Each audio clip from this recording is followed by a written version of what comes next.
Всем привет! Недавно прошел поистине исторический визит президента Швейцарии в Украину, и мы очень внимательно наблюдали за экономическими, гуманитарными, политическими последствиями этого визита. Нужно отметить, что действительно это важное событие для двухсторонних отношений между Швейцарией и Украиной. И сейчас у нас есть уникальная возможность пообщаться с чрезвычайным и полномоченным послом Швейцарии в Украине, с Клодом Вильдом. Господин посол, приветствую вас.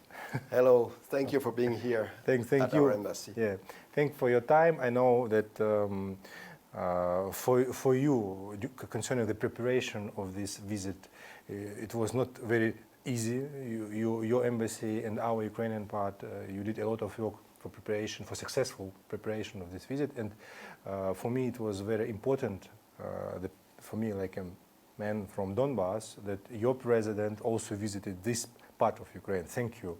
Personally, thank you for such kind of visit. If we speak generally about the consequences of this visit for Ukrainian bilateral and Swiss relations, what can you say? How you can estimate the general result of this very important visit?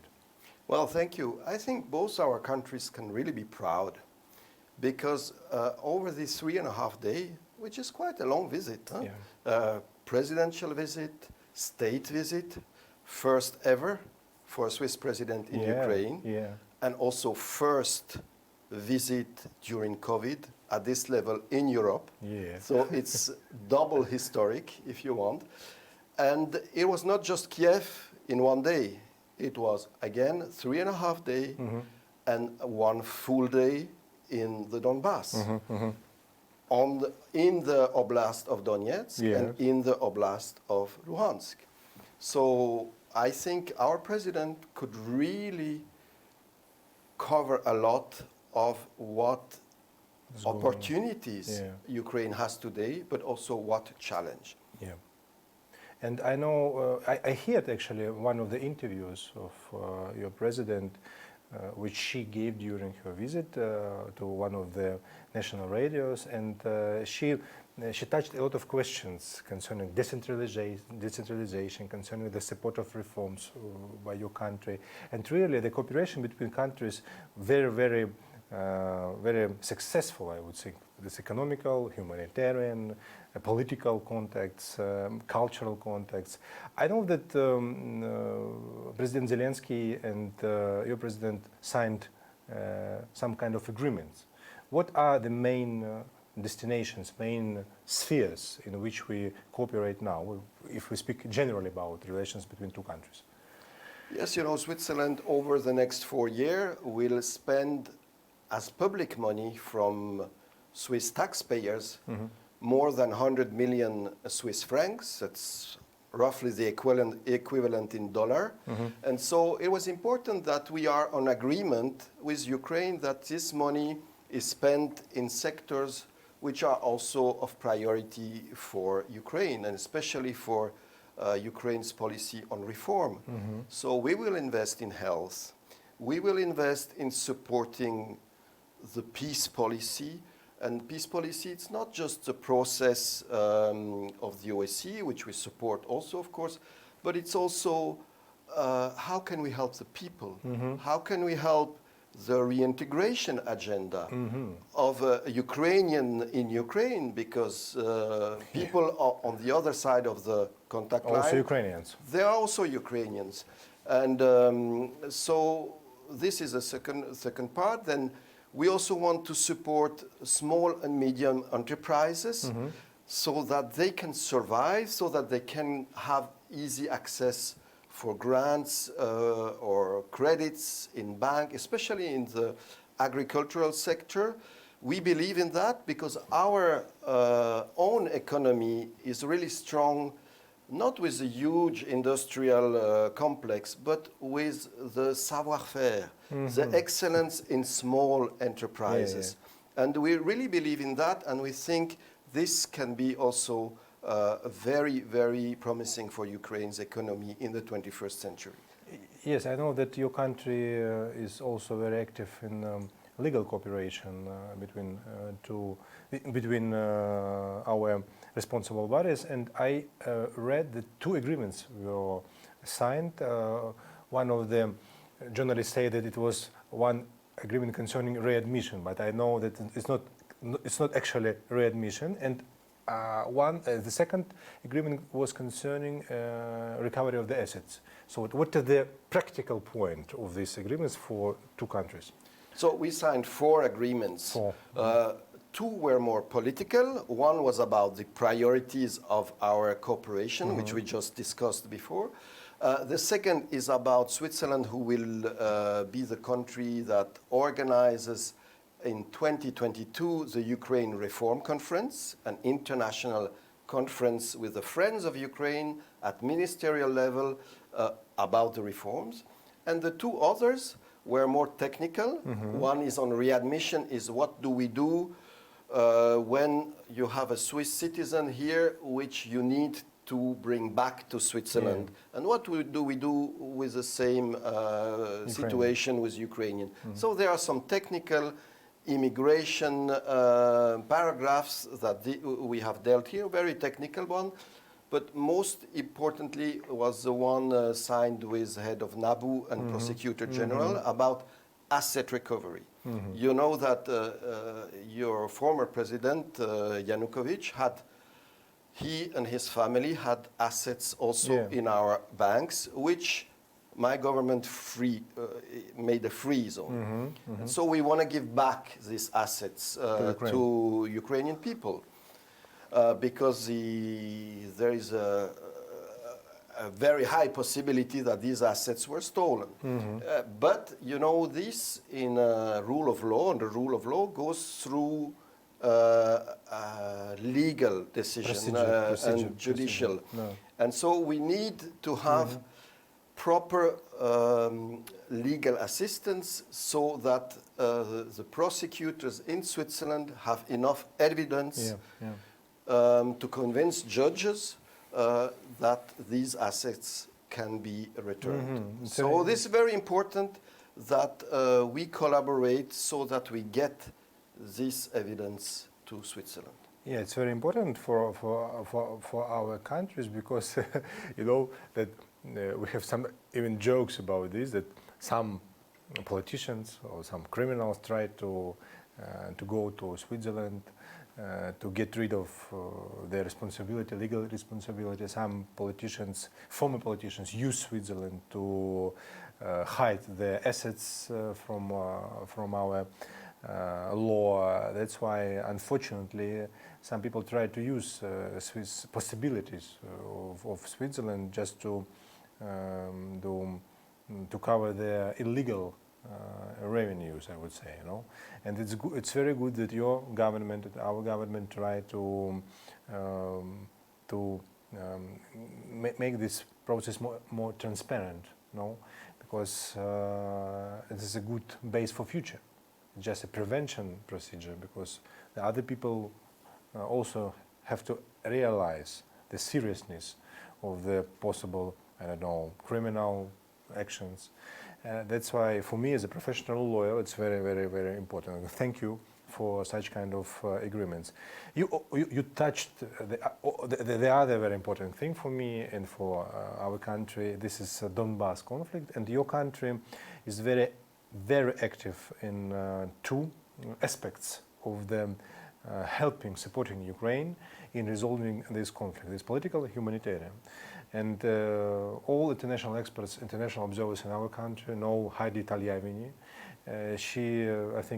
I think she played a historical role during this process of reconciliation, I would say, 2 countries, Russia and Ukraine, during the beginning of the conflict. And still, Swiss diplomats, they participate in different negotiation process concerning the Minsk agreements, for example, yes, or cooperation, Organization for Security and Cooperation in Europe.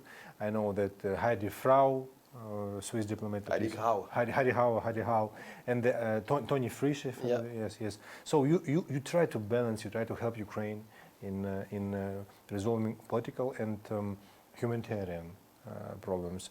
The first question concerning the political question. You know that today Daniel Kuchma decided to go out of the Minsk process. I don't want to ask your question about this conflict, I mean generally, because for me it's a geopolitical conflict. It's not just a conflict between countries. However, how you estimate the process of political, I don't know, agreements? Should we find alternative to Minsk agreements, or should we concentrate on the Minsk agreements? Because everybody supports these actually agreements. Everybody, I mean, in the world concerning our partners. What we have to do, and what we should do concerning this very difficult process? Well, thank you for the question. And indeed, you're right. Switzerland is involved in what's happening in eastern Ukraine. Why? Because it is the only armed conflict in Europe today. Yeah. And this is not a normal situation. The occupation of Crimea is not a normal situation in Europe, and this situation should be changed, because international law, that's the rule for civilized countries. Respect for sovereignty and territory likewise. So we are here because this conflict is not just about Ukraine or Ukraine and Russia, it's about the whole European security architecture. So in fact, your security, in a way, is our security. Of Europe. So it's also our interest that we find a solution respectful of international law and respect for sovereignty and territorial integrity of Ukraine here. We have a process. It is a difficult process, but it's better than having no process. Than nothing. On Crimea, there is no process. But here we have a process, and we even have a process that has a roof quite at the highest level with the Normandy. This is a chance to maybe produce results, whereas other processes don't have this high roof over the process. Well, so far it didn't really work. Already 6 years without big political progress on the Minsk, but we shouldn't give up. We should work on it. We should use every opportunity that is to make some progress. And while we're doing that politically, we shouldn't forget the people. The people live, the people die, the people walk on mines and they get injured. This is a reality of every week of eastern Ukraine. The people don't get always water. The water, goes from one side to the other over the line of contact. So these things shouldn't be politicized. And while we're working with OSCE and international community on solution for the political process, we must alleviate the suffering of the people. It's a duty. 21st century Europe, we cannot just watch and do nothing. And you know that I actually read one of your interviews, and you said that you feel that there is some kind of difference between our current political government, political ruler, and the previous one. For me, this difference is very obvious, because I see that Zelensky, he wants to change the situation in Donbass. He wants to integrate the Ukrainians from the occupied territory to not occupied territory. Zelensky tried to make very unpopular steps from the political point of view for Ukrainians, because he tried to negotiate with Russian Federation, he tried to negotiate with United States, with France, with Germany. It's very difficult to balance. However, for majority of Ukrainians, we see that Zelensky sincerely wants to make situation in Donbass better for Ukrainians living there. However, we see that there are some problems in this process, political problems, but your country is one of the most active countries in Donbass concerning humanitarian aspects. What are the main fields, if we speak about the humanitarian activity of your country? You actually have already said. That's the problem of water, the problem of the checkpoints. But if we can to detailize these destinations, I know that there are a lot of Swiss organizations which work here, Red Cross and the others. So you're very, very active. What you can emphasize in this sphere? Okay, I would say, as I already said, water, absolute priority. Without drinking water, you cannot live. So this is an absolute priority. Medical supply, urgent medical supply, equipment, that is also a priority. Humanizing the checkpoints, the points where people have to wait and then cross. This can be in 42 degrees, like 3 weeks away, or this can be at -30 in the winter. So these crossing points, they must be equipped so that people can have as normal as possible conditions to pass and not suffer even more because of the waiting line there in inhuman conditions. I think Ukraine made a lot. And I saw it myself. It's very obvious in Stanica Luhanska that the facilities to make this difficult passage the more human possible. So I would encourage even more investment for the people. And then, of course, there should be more crossing points. For the moment, I think there is only 5, and this is not enough. So the parties must find a way that the people can have more connectivity with the two sides. Because as you said, you spoke about geopolitics and this conflict, I mean, seen from the outside is highly artificial. Where in the world do you have a conflict where daily people from each side cross to the other side? You never see that. You never see that. Incomparable. This shows that the people of the two sides, they have no problem with each other. They're actually hostages of the situation. Absolutely, And so that's why even more taking care of the people while we are working on the political solution, but it will take time, we know it. But then we should not forget the people. It's my next question and my next commentary about the political and humanitarian situation. You know that we have a special ministry concerning the occupied territories, and Mr. Reznikov, he is the head of this ministry, but a lot of representatives, including me, we are very critical to the activity of this ministry because of the some problems and some maybe misunderstanding of this ministry of the situation in Donbass, and they, for example, they don't want to integrate the specialists from Donbass inside the ministry.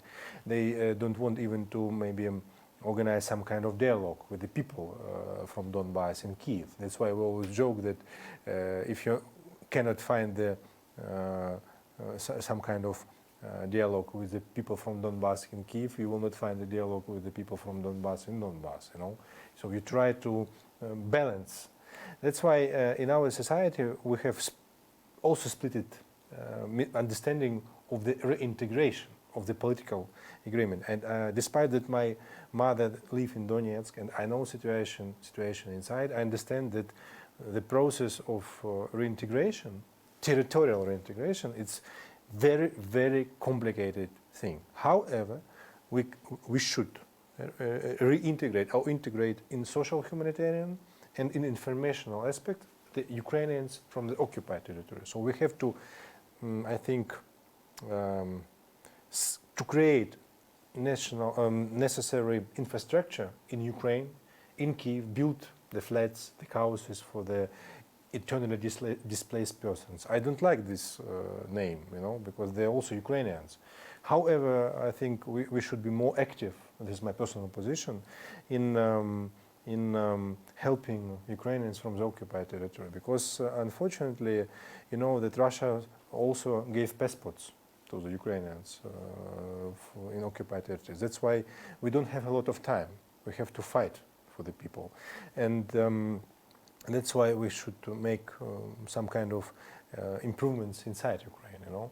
And you gave very interesting example when you compare this conflict with the other conflicts. And I know that you worked in different international organizations. You know, you have general vision of the conflict. And if we, for example, compare this conflict with South Ossetia or Abkhazia, Nagorno-Karabakh,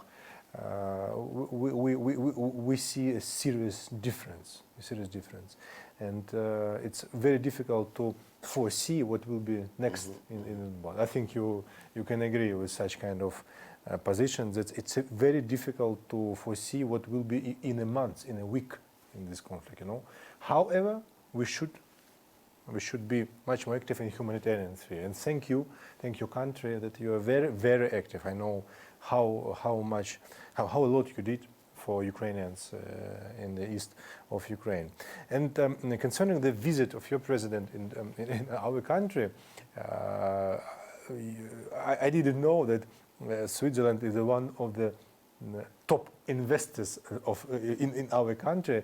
I don't know the figures, it's not important now. However, your country is very active in developing of economical relations between our countries. What are the main fields, if we speak in economical things? What are the main priorities between our countries? Yeah, totally exact. I can say we are number 5 in foreign direct investment, and we are number 5 in public aid, bilateral aid as a country, not counting, of course, the European Union or the IMF or the EBRD. But as a bilateral country, we're number 5 with public money and with private money. And I think we can be proud of it.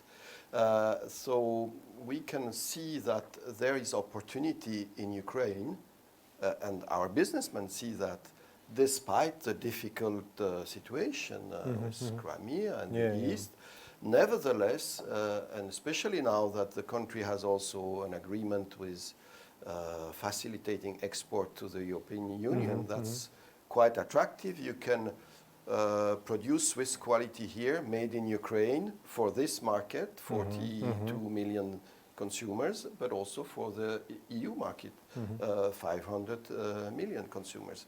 So it really, I mean, in the last years, it connected Ukraine to the reality of the economic integration of Europe, not at the stage that you would reach. I hope that this path will happen, because Ukraine is definitely a European country, no doubt about it.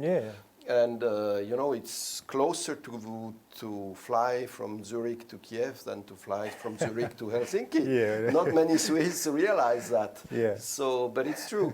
And so, yes, this country has challenges. It needs reforms, but it has talent, a lot of talent in many fields, and it has opportunities. It's very good that we also try to develop relations in such kind of difficult modern reality, you know, because of the COVID, because of the pandemic, and that's why I would like to ask the questions concerning your country, you know, about foreign policy of your country, about the internal policy, because for Ukrainians, Switzerland is some kind of ideal country. But I know that you also have had a lot of problems concerning economical, national reconciliation. The modern Switzerland, this is a result of very difficult and complicated historical evolution. And now you are an example concerning the national unity, concerning the economical situation for many countries. What are the priorities for the Switzerland in foreign policy now, if we speak? What are the main aspects of the pro-Swiss foreign policy, I would say? Because in Ukraine, you will not find the expert who would say Swiss pro-Russian or Swiss pro. Swiss pro-Swiss, you know, that your foreign policy is dedicated to your country. What are the main priorities of your foreign policy? I would say our foreign policy, one of the main feature, it is giving priority to people. National interest. But not Swiss people, people. Respect for international law, respect for human rights, so that human society can prosper in peace. And if we have peaceful countries around ourselves, our own security is better. So especially when you are small and you must survive over the century in the middle of big empires, just look at our geography, you must make sure that these big empires that exist around you don't grab you when they go at war with each other. That was a reality over until the 20th century for us. Luckily, since end of the Second World War, big parts of Europe have stabilized, but we have seen in the Balkans in the 19th that war can pop over, and we have seen here in Ukraine and Eastern Ukraine and Crimea. In post-Soviet this kind. And in post-Soviet, of course, it's not the same, the only conflict. I mean, in Moldova we have it, in Georgia we have it, between Azerbaijan and Armenia we have it. So yes, peace must be worked day by day. It's not a given, and you work with it by respecting the people. Yeah, good words. So people-centered, that's our priority. Respect for law, respect for the word you're giving when you signed an agreement. Because as a small country, if international law is not respected, it is not good for us. So we will always fight for the respect of human rights, international law. We are strong believers in multilateralism because we see it with the pandemics, we see it with the climate change. No country alone can face these challenges. We must work together. Together we're stronger. And that's also what we discovered when we built our country. Bottom up, not top down. We have different culture, we respect them regionally, and we put what's common together, and that created Switzerland, where every minority is safe and happy to be part of a bigger entity. Mr. Ambassador, I would ask you also a special question about the COVID, about the pandemic, because I communicate with many diplomats from different countries, from Central Asia, from the United States, from Europe, and everybody sure that the future world will be different. The COVID will change economical maybe relations, political relations, regional relations. So what are the main challenges for us, for the people in Europe and in the world, if we see the consequences of COVID? What are the main challenges? Economical, I don't know, humanitarian, demographical, what we have to waiting for now? Yes, there will be a world after. Some behavior will change. It will affect economy. It will also create new opportunities. Every crisis creates opportunity. And we want to be positive. We want to see the glass half full, not half empty. Not getting into more depressive mood. Because, I mean, the pandemic is depressive enough. So now that we have lived through the learning phase, we remember since March we had to learn to live with that. Now we can cope better, but it's not over. So what will change? Maybe we realize that it might be good not to have too long supply chains from our economy. Much more practical, regional. Use a maximum the region. Do you need to produce transcontinental? Certainly for some things, but maybe not for everything. This is maybe also a chance for Ukraine. In Europe, to offer its huge potential as a producing market, as a IT hub, and so on and so forth. And I think many economists are thinking about these long supply chains, which also in terms of transport, pollution for climate, is not the best thing. So I think regionalism will pop up again and be shaped into some kind of new way of globalization, or glocalization in a way. For example, I took an interview from the Petr Szijjártó, the foreign minister of Hungary, and he said that, for example, he feels that the tendency of creating, I don't know, some kind of new reality of Central Europe, you know. And I heard that he began to use this word, Central Europe, Eastern Europe. It actually confirms what you are saying. So it will be much more regional tied. So Ukraine, Hungary, Poland, for example, you know. So it will be a new reality, new maybe globality. I don't know, but we will see that the COVID will change, I think, the world, and the political maybe even system. Maybe it will force to realize or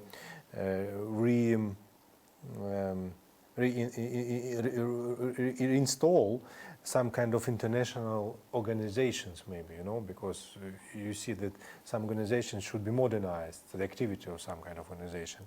And the challenges for us, COVID, this is also a good opportunity to start something new.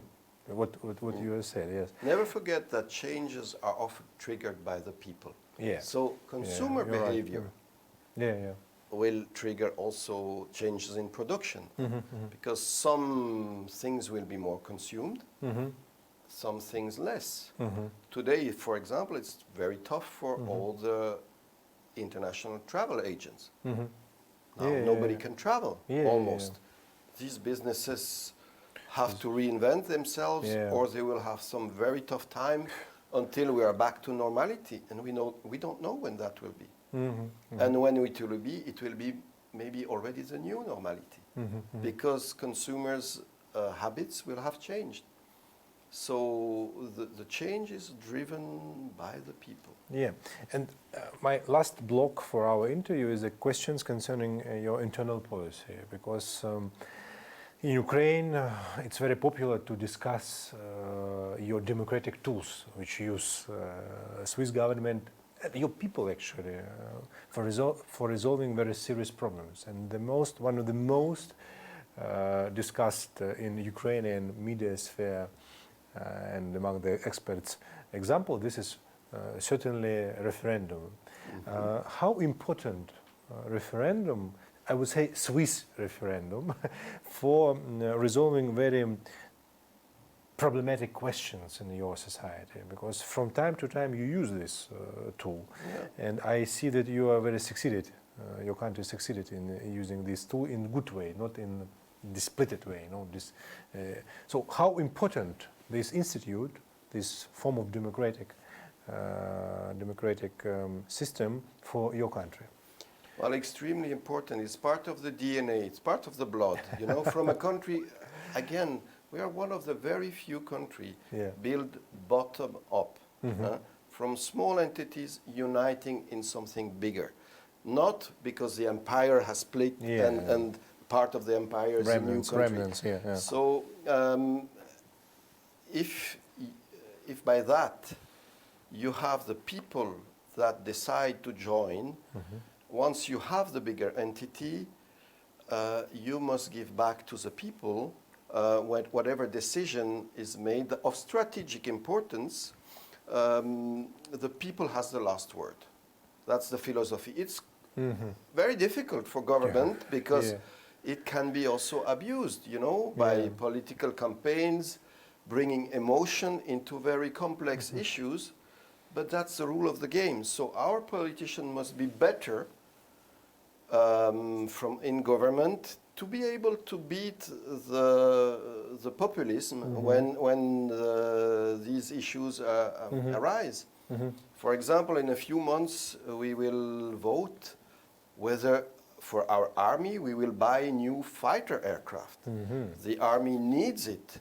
So for the government, no questions. If you want to have a modern air force, we need these fighter aircraft. But final word will be with the population. And so this is really putting also the population in front of their responsibility. And I think I'm quite proud to be able to be a citizen of a country where this type of decision are also, I have a part of it. Yeah. And then when I lose, it's the rule of democracy. I accept the result of the majority. Another nice thing of our decentralized way of living together is when I pay taxes, I'm from Geneva, so I pay taxes in Geneva, 85% of my money stays in the region, doesn't go to the capital. Or to the other regions. I mean, it stays where I live, and it's invested where I live, and I can see what they build with it and so on and so forth. And 15% goes to the capital for paying the general Swiss institutions like border guards, army, diplomats, national roads. These are Swiss federal institutions or infrastructure. They get the federal money, but most of it gets regional money. It's a very good example of your national unity, economical unity, I would say, political unity, the using of referendum, and the other positive side of your system is also multiculturalism and multilinguistic society. I belongs to the bilinguism, I would say, to biling people who, for me, Russian language is my native language, but Ukrainian my second native language. And I don't support in Ukraine, in our society, this is using of political of language situation in political purposes, you know. And unfortunately, in Ukraine, this problem is very serious when some political parties or experts try to use this situation with language because of their political benefits. If we compare, for example, this evolution of reconciliation in linguistic sphere in your country, how important your language, for example, you're a French-speaking person, but you also know other languages. But there is a Zurich, there is a German-speaking people, there is a retro-Roman, so-called. And there Italian. is Italian, yes. So how possible to find the consensus about all these languages when, if you speak French language, nobody will say that you are pro-France, that you want to be the part of the France, you know. So how to change this mentality, maybe, I don't know, or how you succeeded in changing this mentality? First, you must believe in unity through diversity. If you believe in that, possible, yeah. if you believe in that, you know that diversity is always a plus, because it gives you other dimension of the same issue, and so you're probably stronger with different views on one problem, because problems are complex. Yeah. And so it's actually an enrichment. Then it's also, you have to be serious about respect of your own citizen. And one citizen, because he belongs to the majority, he has not more value than the other who belongs to the minority. So if you accept that, you can understand that the minority people, they are in more comfort if they can use their culture and their language. And the fact that they use the culture and the language which is not mine, but it's part of Switzerland, it doesn't take anything away from me. It feels him or her better. And this gives more loyalty to the state, because they won't feel threatened by the majority. Everybody knows if the majority Swiss German is coming in the French part, he has to adapt. Yeah. Everybody will speak to him in French, and he has to adapt. He cannot say, well, I'm part of the majority, and now you must adapt to me. No. To me. It's simple respect.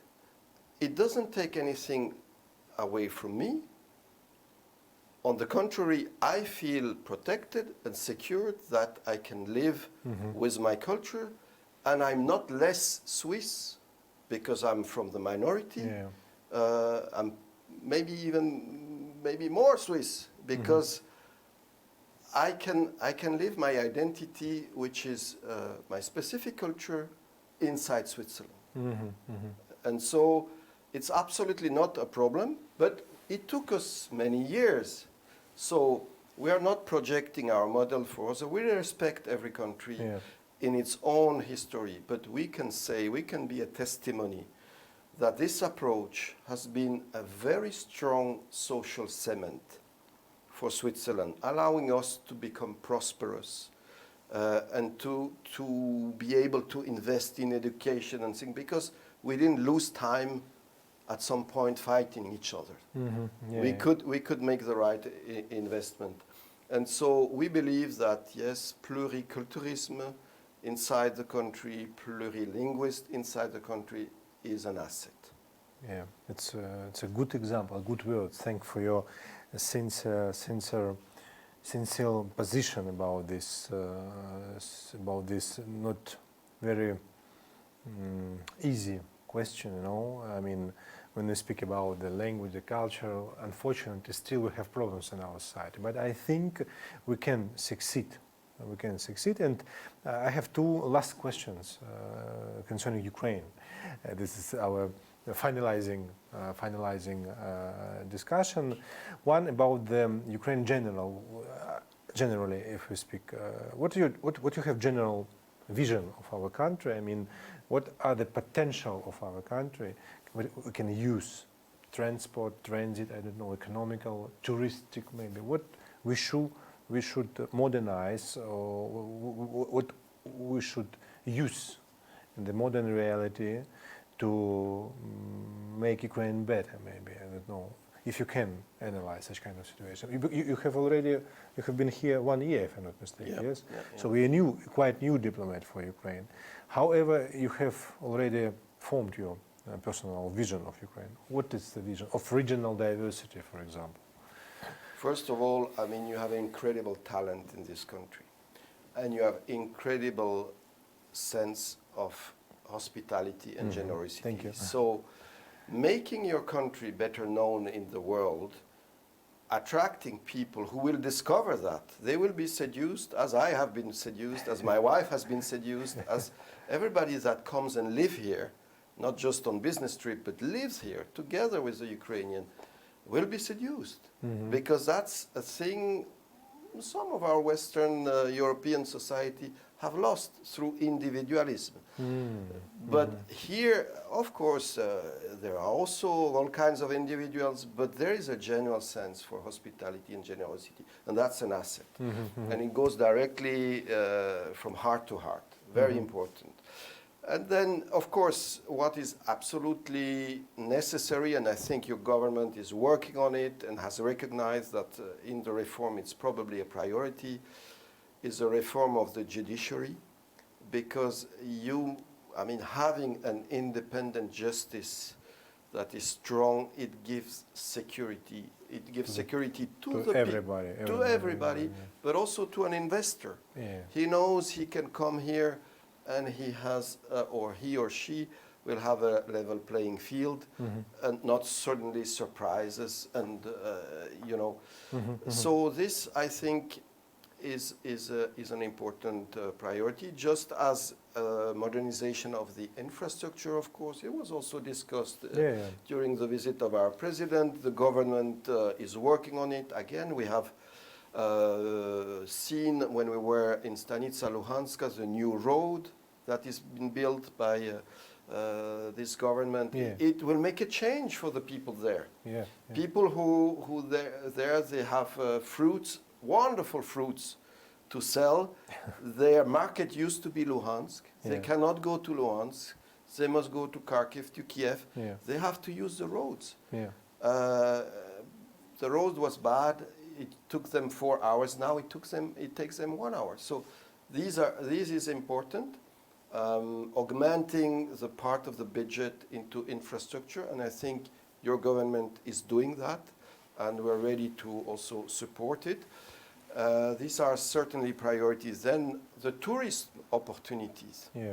The Carpathians, it's just amazing. Odessa. All parts of the country are like a hidden jewel. which needs to be discovered. So I'm actually even more an ambassador for Ukraine now than for Switzerland. But you have opportunities in the countries, you have talent. It has to be matched and go forward with energy. Thanks for your interview. Thanks for your time. And I think we will, in future, we'll discuss a lot of positive things about our countries. And thanks personally for you. And I would like to wish you to be successful diplomat of your country and our country. Thank you. Thank you so much. Thank you.